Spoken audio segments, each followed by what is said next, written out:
Welcome to the InShape Fitness Show. I'm Coach Kim. Thank you so much for joining me. Today's podcast is called Lying Down and Sitting Up. Getting up from bed is something that virtually every single person does every single day. The rich people, poor people, young people, old people, shorter people, taller people, famous people, regular people, celebrities, the President of the United States. But so many people have a hard time with this really basic task. If asked to get up from a standing position from lying flat on the floor, so not just the bed, but lying down on the floor, you can't even do it at all. Most people have a really hard time getting down on the floor properly and getting up off of the floor without some sort of prop, whether it's a person, a coffee table, the chair, the wall. Most people turn to their sides and then they hoist themselves up. They make contact with some prop and then they get to their feet slowly. But it takes a lot of time, it takes a lot of effort, and it's often not done properly, which isn't a big deal. It's not like someone is standing over you watching you for the most part, but it is risky, especially considering the fact that you alter your center of gravity and put yourself at risk when your head and your hunch make your position somewhat treacherous in terms of the potential of falling down. Eventually, you might fall down, and if you do fall down, that could be a problem. In fact, it is a problem for many people as they get older. So,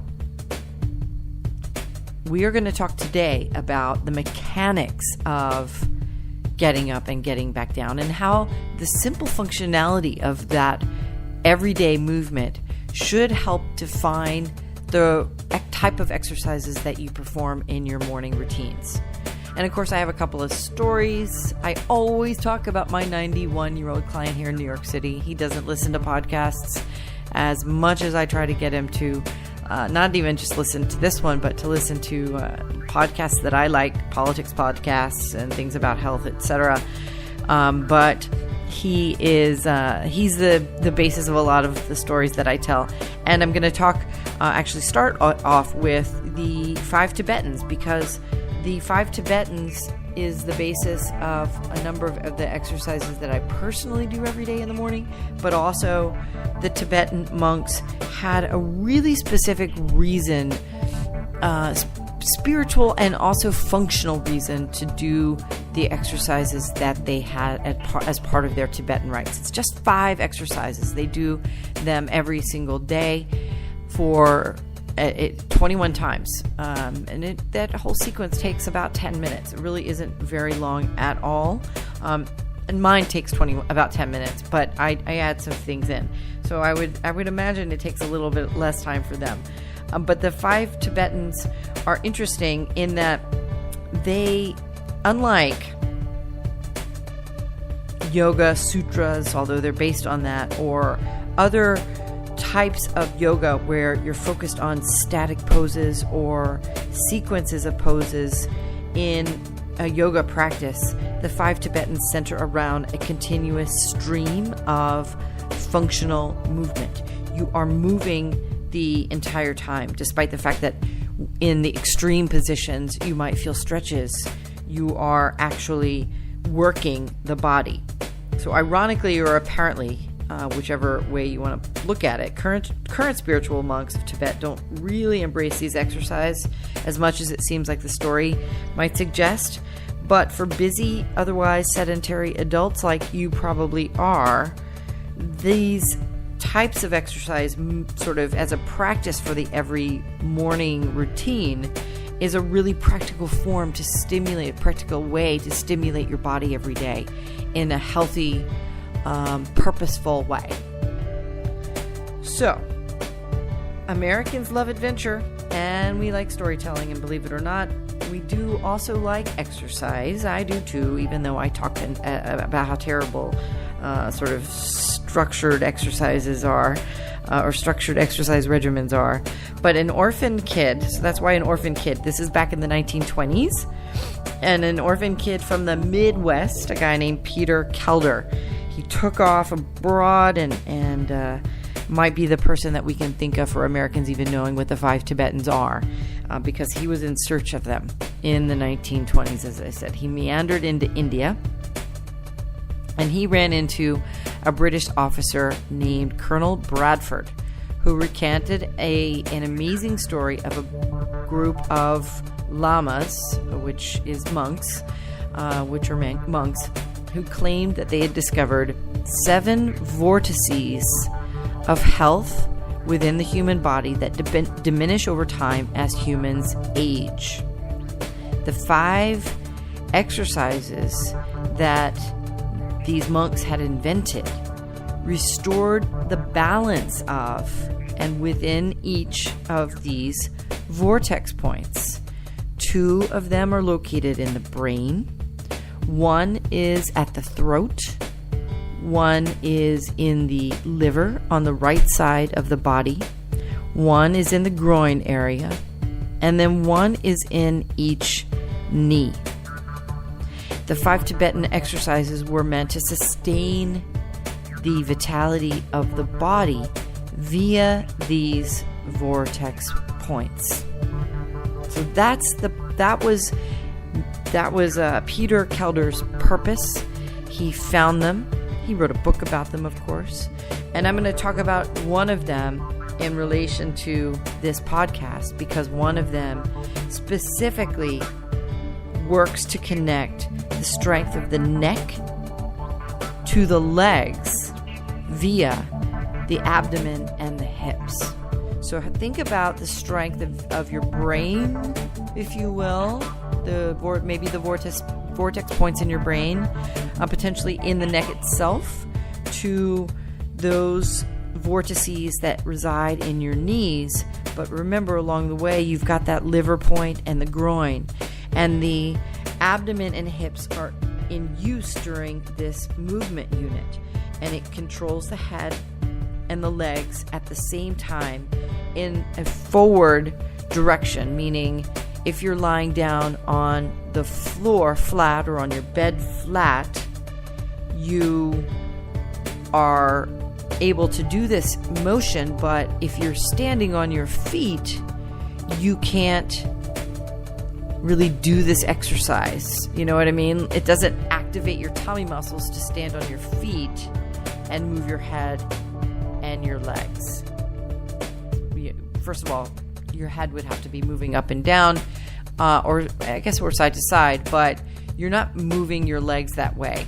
So you're lying down in order to do this, to perform this exercise. And that's why in the Tibetan series, this exercise is performed lying flat on the floor. And what you do from a completely supine position, with both legs straight out in front of you, your arms beside your body, your gaze facing straight up, you perform 21 moves where you simultaneously lift both legs straight. That's the way that the monks do it, though I've got a couple of modified versions for you to try. And at the same time, lift your head and tuck your chin to your chest. And then slowly return to the complete lying down position. Again, the Tibetan monks do everything 21 times because it has to do with the 7 and 7 combination to form the beginning, the middle, and the end of something, I think I read. So there's that. You don't necessarily have to do it 21 times. In fact, what I would recommend, if you're going to try it, and this is what I do with all of my clients, is to try first being able to just lift your head and tuck your chin to your chest. That is actually rather difficult for people, older people, that is. So try it. Try lifting your head and neck, touching your chin or tucking your chin to your chest 10 times. That's it, 10 times. Excuse my phone. And then when you get to the next point, you want to try with the legs. Try bending one knee, putting one leg flat on the floor, one foot flat on the floor, and then lifting one leg at a time with the head tuck and the chin tuck and the head lift. So equal the number that you do on one side with the other side. As always, we've talked a lot about how you want to make sure that you're doing the same number of things on one leg as you're doing on the other. In this case, it's really important, but give that a try, because you do activate your lower back when you lift up both legs from the floor, especially if you're going to try to keep your legs straight. So your back muscles also really want to be involved in a lot of exercises that they shouldn't be. And that's why people don't really like doing crunches. They don't, in fact, get used as much by physical fitness experts, coaches like myself, because the back will take over and really help the tummy muscles do the work when they really shouldn't. Crunches aren't even very efficient because they target really just the front ab muscles. So we try to get people to do the plank more. We try to get people to do exercises that involve the tummy from the standing up position, which is a little more sort of complex in terms of using multiple muscle groups. But since more and more adults are labeled overweight than steady at their proper weight, the idea also of a flat stomach means that crunches aren't a really good focus of most people's time. Women traditionally have had an even harder time with these kinds of movements because of diastasis recti, which is a condition that separates the front tummy muscles during pregnancy. If you've had it and you have questions about it specifically, get in touch with me through bodybyInShape.com. I can point you to several exercises and to specific experts that have regimens focused on that particular issue. What that does is it's separation of the muscles through the rib cage, via the connective tissue that runs through the belly button. And it's a naturally occurring condition when you're pregnant. It happened to me, it happened to everyone that I know, where you naturally, through chemical changes that are triggered during the pregnancy cycle, the parting of the front abdominal muscles allows the baby to grow. Otherwise, the baby and the uterus would damage your muscle tissue. But after pregnancy, the body activates reciprocal hormone changes that slowly bring the muscles back to the center of the body. But sometimes they don't do that. Sometimes the hormones, they're not magic, and otherwise can't do their job without requisite movement involved. And the migration of the muscles back to the center of the abdomen can get really difficult if you struggle to return to your pre-pregnancy active lifestyle. Though that's assuming that before pregnancy you had an active lifestyle. So let's just say you're a fairly sedentary person, you get pregnant, you have a child, and then you go back to living a sedentary life. You will get diastasis recti, most likely. So that rubbery connective tissue, which is meant for stretching and relaxing over and over and over again, especially if you have multiple children, it makes it really hard to bounce back to. So the really bad news, that's bad news, and I don't want it to be all bad news. I want to get back to something pretty positive here. But the really bad news, just in case you're a guy and you're listening to this thinking, oh, I'm not susceptible to this. But here's the funny, crazy thing. Men, as we know now, can also experience diastasis recti. I know a few people that have this problem. More and more of them are having to deal with this because of inflammation in the peritoneum and the vital organs, coupled with excess belly fat pushing up against this connective tissue, is causing the loss of elasticity, and coupled with sedentary lives, right? Not moving around as much, hormone spikes, and the body, so the body composition and the stasis allows this condition, which is a new phenomenon in the last probably generation of people to a significant degree. But since your tummy muscles aren't strong because you're not moving around, that pot belly look that develops in men that have, developed weight problems, yes. Developed heart conditions, yes. But here's the real, where the rubber meets the road in terms of the quality of your life, because you've got chemicals that can fix a lot of these problems. But when your ability to do things is impeded, when you have a little kid and you can't get down to the floor to play a game or play around, just horse around, when it's hard to get up out of a chair, hard to get up off of the floor, hard to get up out of bed, then this condition has met its sort of pressure point in terms of the need for you to change the way that you attack everyday exercise. You need to do something that activates these muscles and allows the functionality to get stimulated before you continue with the sedentary life that you live. And so, of course, you have the sedentary life because you sit at a desk and you do a job. You make money for your family. You do the things that you need to do. But if getting up off the floor and getting back down on the floor is challenging for you, that means you're probably not exercising all that much. But more than that, it means that life's exciting moments are probably difficult for you. And life's exciting moments are built around the chain reactions that are derived from your abdominal stability and strength. Getting out of bed every morning, it's not a thrill. For lots of people, getting out of bed is actually one of the hardest tasks of the day. I can attest to that, and not just figuratively. Sometimes I definitely feel, especially if I'm entering right now the stage of the year in my life where my runs pick up and marathon training makes me a little bit achy sometimes after those long runs. But it's the malaise is mostly for most people. It's a result of inactivity, complete inactivity, and it's not the lack of sleep that causes the fatigue that you feel in the morning.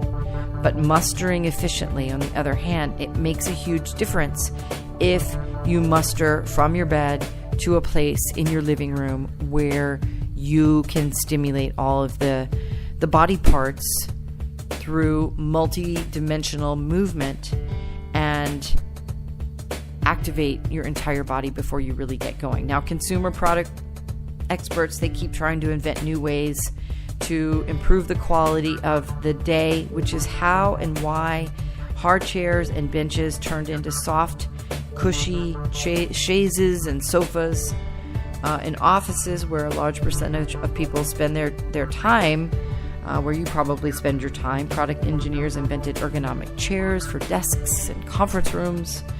This was a long time ago, in fact. As progressive companies are now, one of the ergonomics standards is to get up. And so we're getting to the point where our markets are being flooded by a standing desk, more standing chairs, and we're trying to mitigate the effects as a society of sitting for the most part all day. But and actually, just as a funny aside, I write this write about this sort of set of consumer products that try to make life easier for us to do work while we're in a position that is not as bad for you as sitting down. And lying down actually is better for the spine than sitting up.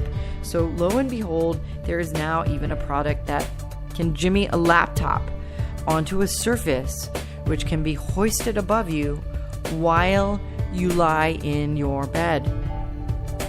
So if all else fails, yes, and of course there are conditions in which mandate that you are lying down in your bed with your phone right next to your head, your suspended then above you, and you can continue to type away anyways. But having the will and the ability to muster efficiently every morning is really going to change the quality of your life. So in addition to the 5 Tibetan movement that I talked about, regular stimulation movement in the form of things like planks, hip bridges are a significant feature within the stimulation of the muscle groups. So I'm not really focused on vortices in the work that I do. I do love this story. I think that at some point Eastern and Western have to combine to a global look at the way that we can derive our exercise regimens. But plank, hip bridges, push-ups, squats, all functional, really easy body weight, so equipment-free exercises that you can do without any memberships to a gym or fancy equipment. So let me know if you need any help as you develop a routine for yourself. And if it is the 5 Tibetans, look up the story, read a little bit about Peter and Colonel Bradford, and let me know what you think at bodybyInShape.com. Have a great rest of the day. I'll see you next week with another new episode of the InShape Fitness Show.